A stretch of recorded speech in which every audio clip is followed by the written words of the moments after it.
महाराष्ट्र से बड़ी खबर है। शरद पवार गुट ने जारी की है पहली लिस्ट। ये बड़ी जानकारी इस समय मिल रही है। शरद पवार गुट की तरफ से पहली लिस्ट जारी कर दी गई है। 44 प्रत्याशियों की लिस्ट जारी की गई है। इस्लामपुर से जयंत पाटिल को टिकट, एनसीपी की तरफ से कटोल से अनिल देशमुख उम्मीदवार बनाए गए हैं। मुंब्रा से जितेंद्र आहवाट को टिकट दिया गया है, यानी एनसीपी की तरफ से कैंडिडेट्स कुछ रिपीट किए गए हैं। उनके ऊपर एक बार फिर से भरोसा जाहिर किया गया है। शरद पवार गुट की तरफ से 44 प्रत्याशियों की जो सूची है, पहली सूची, वो जारी की गई है। इस्लामपुर से जयंत पाटिल चुनावी मैदान में। शरद पवार गुट की तरफ से ये पहली लिस्ट है। 85-85 के फॉर्मूले पर तीनों ही मेजर पार्टियां महाराष्ट्र में चुनाव लड़ रही है, यानी कांग्रेस, शरद पवार गुट और इसके साथ ही उद्धव गुट, यानी 85 सीटों पर सहमति आपस में बन चुकी है। बाकी जो बची हुई सीटें हैं उस पर निर्णय होना बाकी है। लेकिन एनसीपी की तरफ से, शरद पवार गुट की तरफ से ये जो पहली सूची है वो जारी कर दी गई है।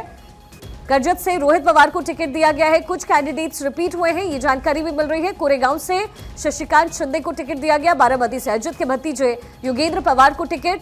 इंदापुर से हर्षवर्धन पाटिल उम्मीदवार महाराष्ट्र में बनाए गए हैं। घाटकोपर ईस्ट से राखी जाधव को टिकट दिया गया है। करजत से रोहित पवार को टिकट दिया गया है। कोरेगांव से शशिकांत शिंदे को टिकट दिया गया। बारामती से अजित के भतीजे योगेंद्र पवार को टिकट दिया गया है। यानी 85 में से 44 कैंडिडेट्स का जिक्र और ये जो सूची है वो जारी की गई है शरद पवार गुट की तरफ से। और ये कैंडिडेट्स के कुछ नाम जो आप इस समय टेलीविजन स्क्रीन पर देख रहे हैं। अब महाराष्ट्र का जो ये पूरा रण है बेहद दिलचस्प समय बन चुका है, क्योंकि कांग्रेस, शरद पवार और साथ साथ उद्धव ठाकरे की शिवसेना 85 सीटों के फॉर्मूले पर काम कर रही है। बाकी बची सीटों पर अभी निर्णय होना बाकी है। लेकिन महाराष्ट्र का ये चुनावी रण बेहद दिलचस्प हो चुका है। एक तरफ महाविकास आघाडी 287, तासगाव, कवठे मंकाळ, श्री रोहित आर पाटील असे 44 लोकांची नावं, 44 मतदारसंघाची ही नावं आता घोषित करतोय।